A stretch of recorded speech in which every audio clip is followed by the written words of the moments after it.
अच्छा ई कहि देल जाओ जे पहले वर्षों पहले जे सनातनी बुझि गेल रहे, ज्योतिष शास्त्र बुझि गेल रहे, से माने वही पर चल रहा है कि ओई में नया किछ जुड़लै केना छै? नहीं नहीं, कुछ विकृति अलै एहि क्षेत्र में। अच्छा, विकृति केना अलै? कोनो भारी पद अथवा दायित्व वाला पद प्राप्ति के लिए व्यक्ति के धीर गंभीर बने पड़ते। एस्ट्रोलॉजी में बहुत एहन व्यक्ति के प्रवेश अभी देखल गया जे कि as a knowledge point of view से उते कारगर नहीं भेला के बावजूद विकृति फैलावे के कार्य सब कैले छथिन। माने नया कोनो चीज एलै ने, भ सके विश्लेषण अलग आबि सकै छै, लेकिन चीज वह छै।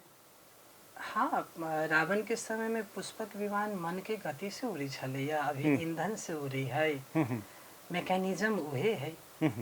ता एस्ट्रोलॉजी में खोजी करना ही बहुत बाकी है। अच्छा, जे ऋषि संत जे खोजी करके ध दिले छथिन, तो बहुत सभ्यता, बहुत एहन ज्ञान अपना सबसे विस्थापित कैल गेल है, जे कि नालंदा यूनिवर्सिटी में आगे लगा के होए, साउथ के बहुत पुराना पुराना लाइब्रेरी के नष्ट करके होए, नष्ट कैल गेल है। और ओहिमे से कुछ किताब सब विदेशी सब प्राप्त कर लेल गए, वही के आधार पर वो सब प्रिडिक्शन, नास्ट्रोडामस को नया प्रिडिक्शन नहीं कैले है इंडिया से अपने के